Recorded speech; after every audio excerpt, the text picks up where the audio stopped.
Hello, everybody, and welcome to Real Raw Health with your hosts, Nikki Burnett of Taste Life Nutrition and Matt Rowe of Parsley Pet.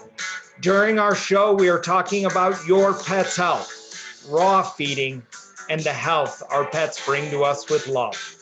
And we do talk a little bit about human health too, and nutrition, because we can never get off that topic because that's the way we do it. So welcome, Nikki, to this week's show.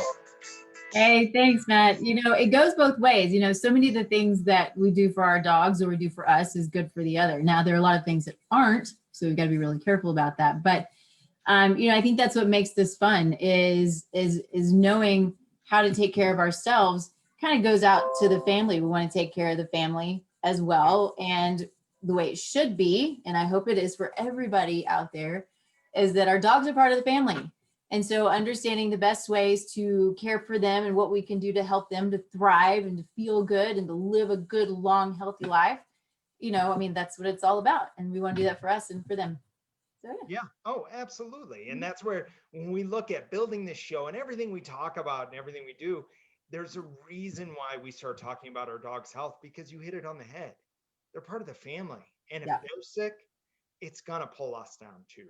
And we're not going to be in the balance that we want to be in our own lives. So this week's show, we're talking about urinary tract infections, UTIs in our dogs. And it's something that when your dog, and I'm sadly, if you have gone through a UTI as well, extremely painful. And very so uncomfortable. Imagine your dog who can't tell you is going through this, and the pain that they're experiencing as well. So we're going to talk about that, and you're going to leave here with a couple things that you can do and some steps that you can take in your life to actually get your dog to start feeling better again, or avoid them altogether.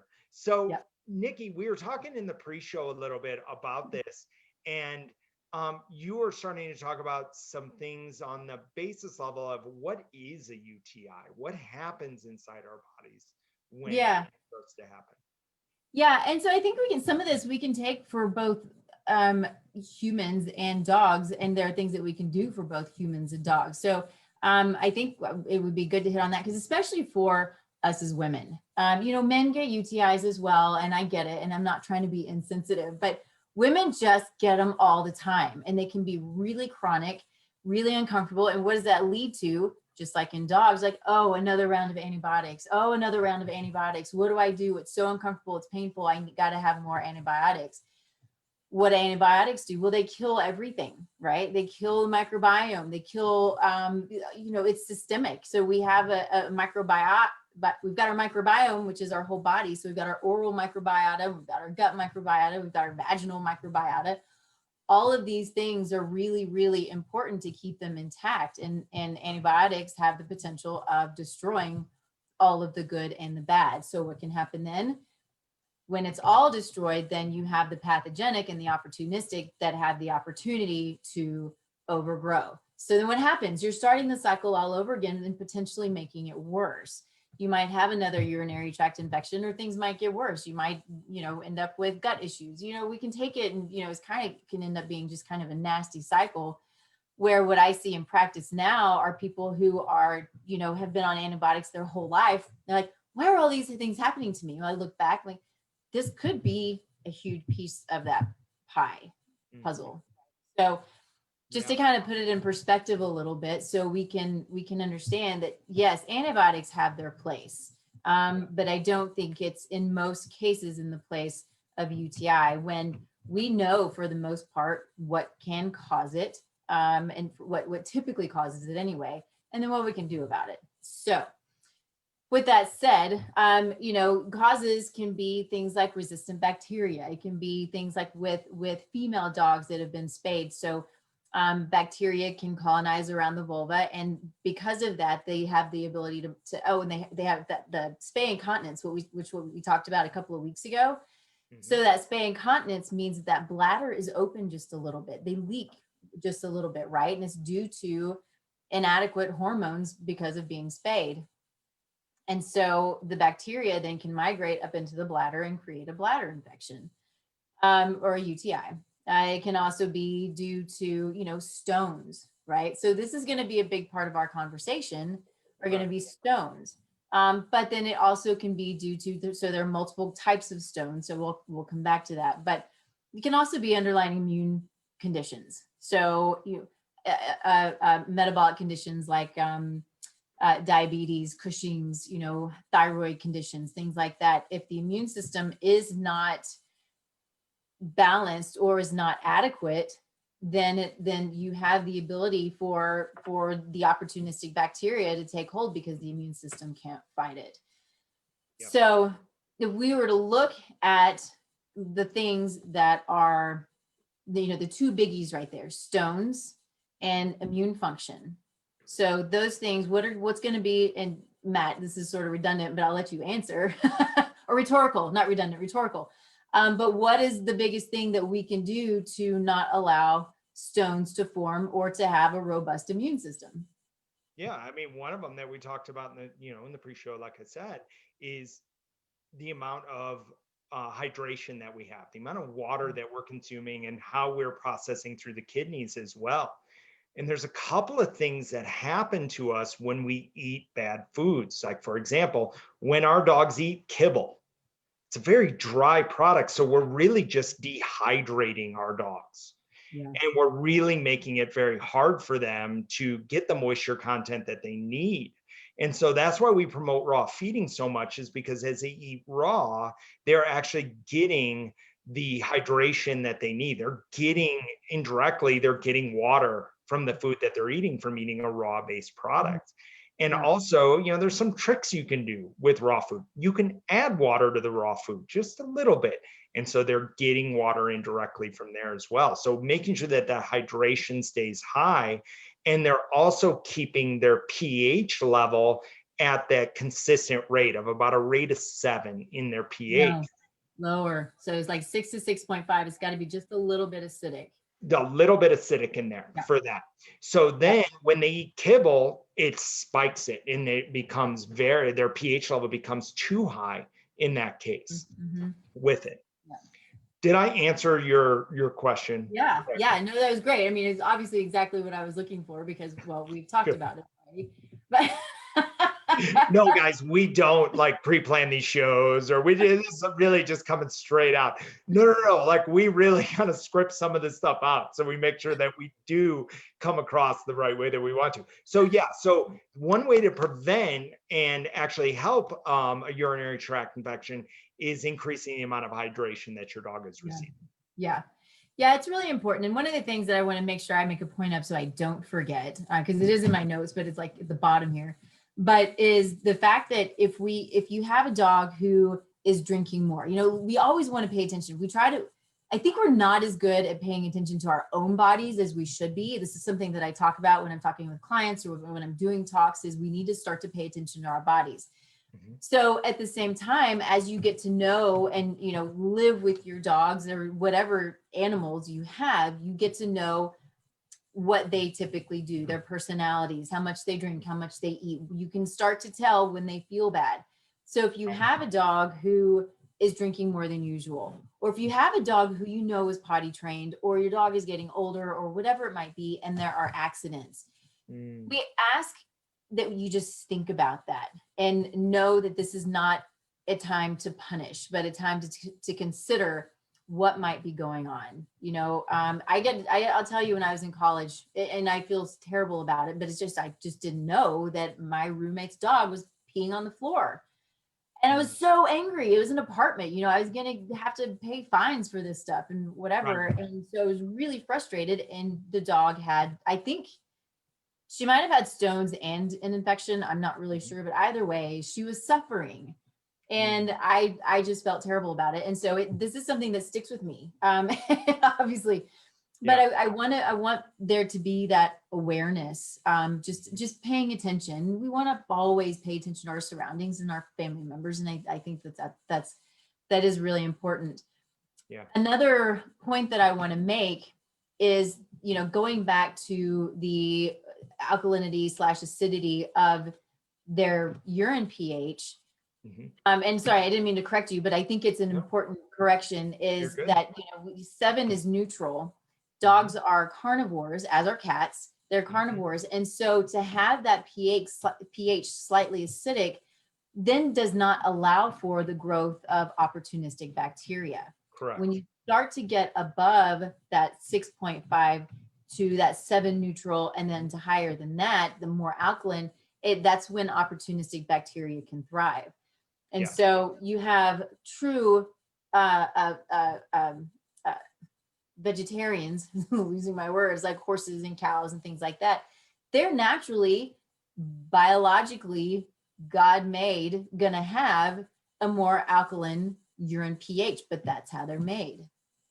And so I feel the need to throw it out there, bring in a little human to this as well, but especially for women, a little off topic, but not so much. But, if we have, so vaginally, we are meant to be more acidic. So it's kind of very similar. We're meant to be acidic in that area.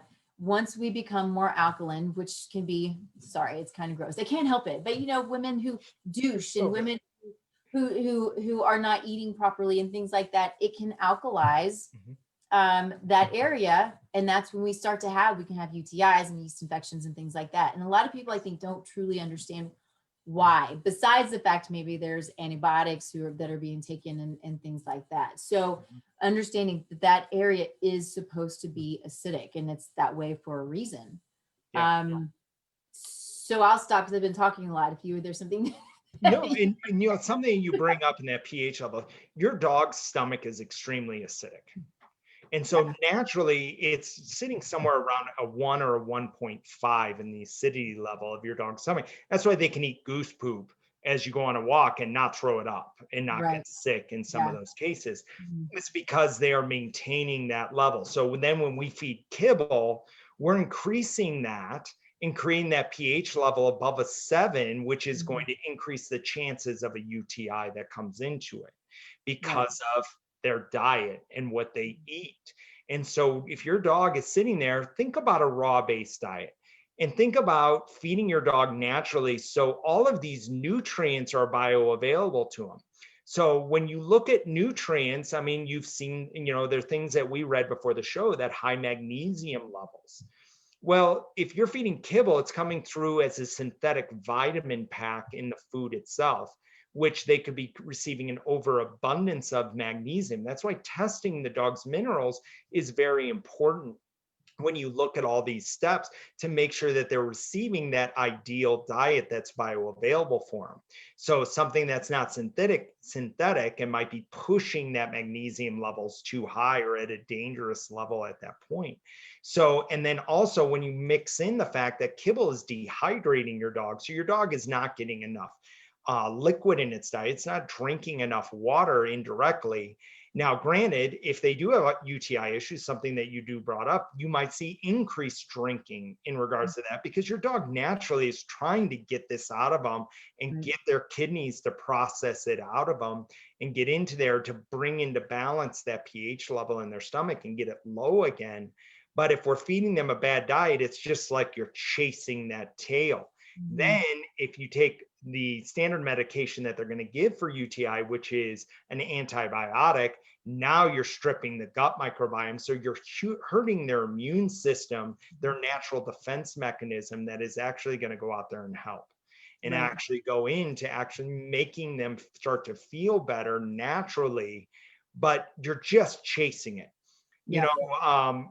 I grew up in a family that flew airplanes, and it was always talked about when you fly in an airplane, don't overcorrect. If you know you're off course, make a slight adjustment to come back on course. Don't force the plane over to come back on course, because then you're going to be doing this back and forth, oscillating, trying to find where your true north is, or where you're actually your degree direction that you want to go. So very similar in your dog. If you're giving it antibiotics at a high level, if you're feeding it a kibble-based diet, they are going to be dehydrated. So now you're chasing it back and forth, trying to put them back into balance.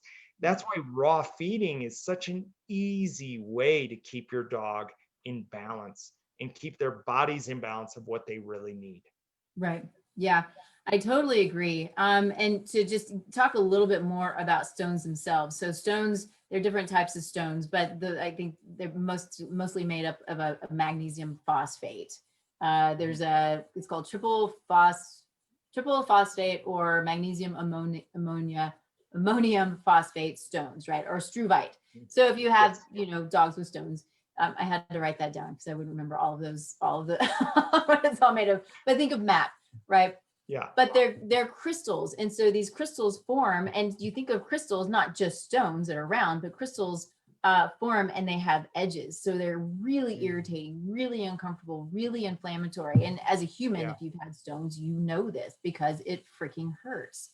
And so these stones form because of a lack of hydration, and so minerals start to build in that area, and they can build in other areas too, but right now we're just talking about stones. So it's important to make sure that the acidity is just right, and we really only have to do that by feeding meat will make Yes. their urine just a little bit alkaline, as it's supposed to be. It's biologically correct. All of the things, this is how they're built. So it makes it just a little bit acidic in order to be healthy. This Yeah. is a healthy state.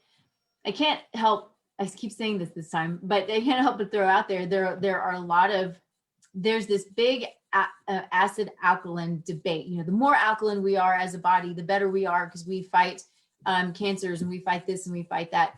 Hmm.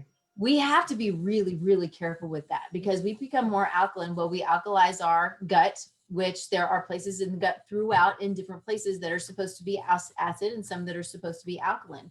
There are different places in the body that are supposed to be acid versus alkaline. Again, the acidity can help to prevent opportunistic bacteria to build up. Right. So we just want to be really careful with these fads when people talk about this acid alkaline, and being more alkaline. We just want to be really, really careful with that. Hmm. And going back to the kibble itself, the fact that most of them are grain based.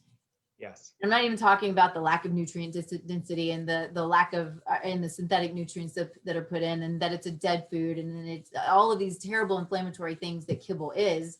Hmm. But when it's made out of grain, dogs don't eat grain, it alkalizes. It's an And unnatural food for them to eat. for them to eat, absolutely it is. So yeah, so I think, just we don't always think about this, but really it's taking it back to basics. It's knowing a dog, and people are like, wait, why would my dog eat raw food? Well, your dog is outside. What else is it going to eat? Yeah.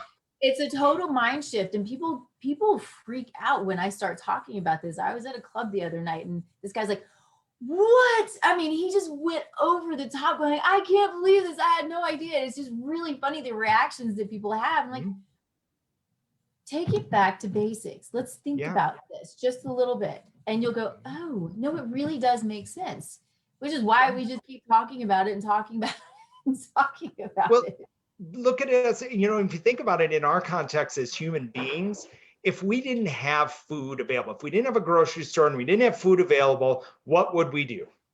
We'd We go would grow hunting. vegetables Yeah. as Mhm. fast as we can. You can't make them Mhm. grow fast, but I mean, we would grow our own food and we Mhm. would hunt. And hunting and fishing is going to be the quickest way to get food. Bingo. And Mhm. it's something that our bodies, being omnivores, adapts to very well. It's when Right. we throw in the processed foods and the Mhm. synthetic foods and all the chemicals is when we get in trouble. And Right. so now flip it over to your dog. Yeah. If your dog didn't have a grocery store to go, grant they don't buy the food, but if they didn't have a They human being to prefer to go hunt buy it. kibble for them at the grocery store, Mhm. what would they eat if they were wild? They'd eat a rabbit. They would We don't have scavenge. opposable thumbs, so they're not growing their own food. They're not, sowing their gardens and putting the seeds in and waiting happily for the corn to grow. No, they're not. They're going out in the field, they're killing the rabbit, they're eating the rabbit. They don't Mhm. go cook it over a spigot. They don't do anything like that. They eat the rabbit. Organs, bone, fur, the soil that the rabbit was on, the muscle meat, until they are completely satisfied and Yeah. have the right meal for them. So with that is they're naturally keeping their bodies in check.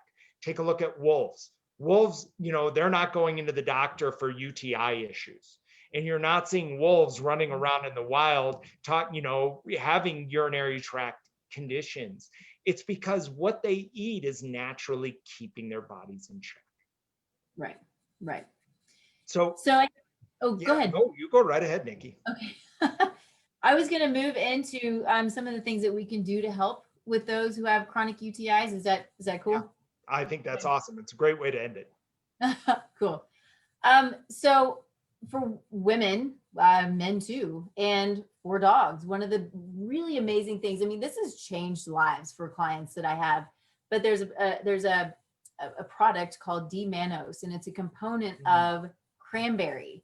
So you can do cranberry, but I think it's going to take a bunch of cranberry. Cranberry has sugar in it. Dogs don't need sugar. And I would say the same for humans. I would just get D-mannose. It's a powder. You can get D-mannose with sugar. Let's not do that either.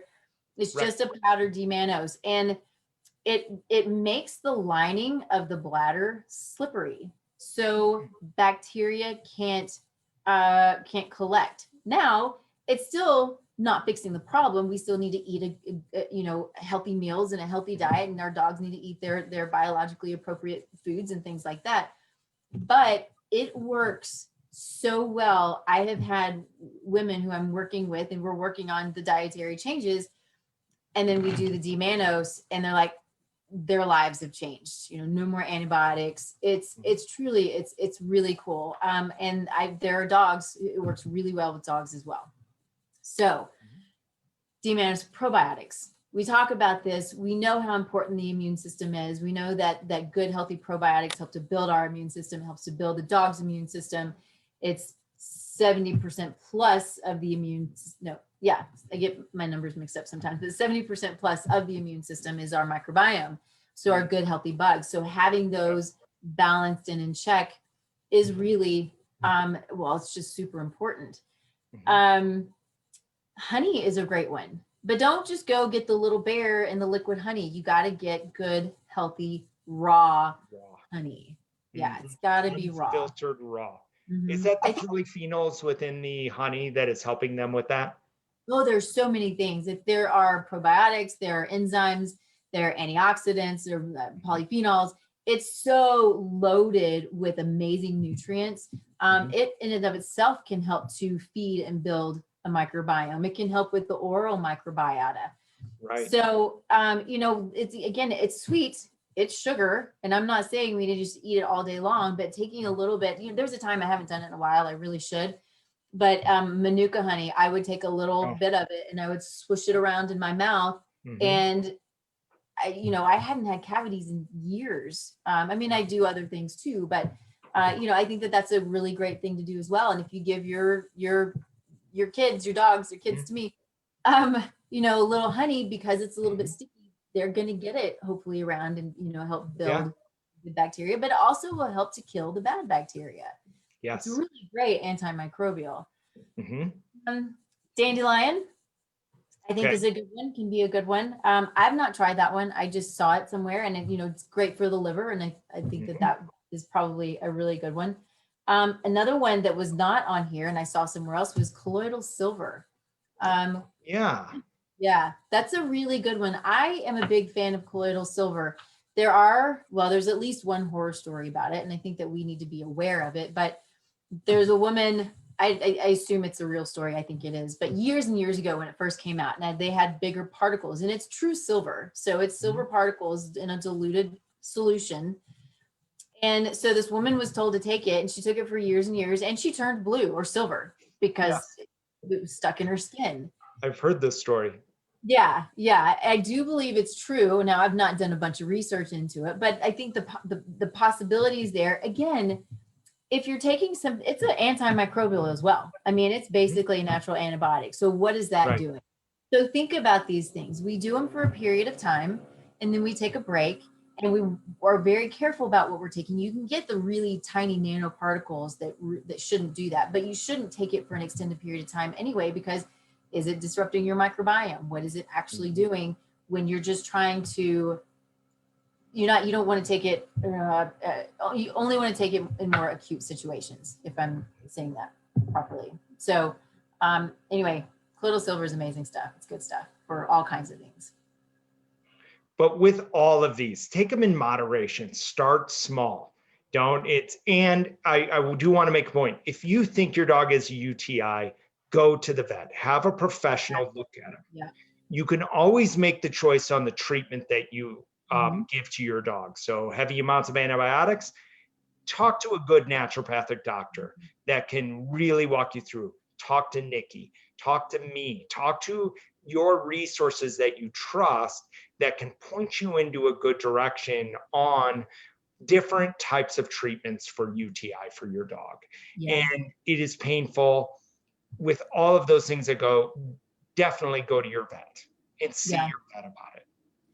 I think it's a really good point. And another thing to point out, is going to your holistic vet, because what is typical for allopathic veterinary medicine is to point you in the direction of the prescription diet foods, which are going to be kibble. They're called prescription because, they're going to be, well, they are going to be higher in carbohydrate just because that's what kibble is for the most part. Right. But they're also going to have, and I don't think I realized this, but they're going to have drugs in there that help to alleviate the infection or the stones. And so that is not what we want either. We don't want to take that stuff on a regular basis, because what's going to happen? Well, we get rid of the stones, we get rid of the infection. Well, we just keep them on it because it works so well. Just pumping more drugs into them. Yeah. So don't, how do I say this politically correct? Don't let the fear of an educated person, because they are very educated, make you think that the kibble is actually better for them. Because just because they've got training in areas, they don't have training in other areas, as we all do. And so many people just say, well, my vet says it's the thing to do and I don't know what else to do. And so I'm scared because they know what to do. I'm like, I get that feeling and that fear, but you need to know what's best for your dog. And yes. you know better than anybody else. We're just here to support and give you as much good, solid, science-based information that we can to help to support you and to guide you. And so you can feel confident in where you want to research, for one, and two, if you don't agree with how you want to treat your dog, then you have the capability of saying, this is what I think, this is what I want to do, and this is how we're going to do it. And you brought up a great point that I'm going to end with. Research. Yeah. Think of this show as we're going to point you down a road where you can do your own research, take a look at it, find different ways. There are solutions for you and your pet. Yep. Perfect. Well, thank you, Nikki, for this week's show. This is awesome. I love that we're talking about UTIs, and because I think it's really important. It's something that really can kind of come up and hit our hearts a lot when we see our loved ones in pain. So next week's show, episode 14, my dog seems itchier than most. What's up with that? So we're going to talk about itchiness and why your dog might be itching too much next week. So definitely tune in next Thursday, 3 p.m. Mountain Time for our next show. We're talking about itchy dogs. And Happy New Year, everybody. Yeah, Happy New Year. Hope you guys are all staying safe. Yep. Very good. All right, see you later.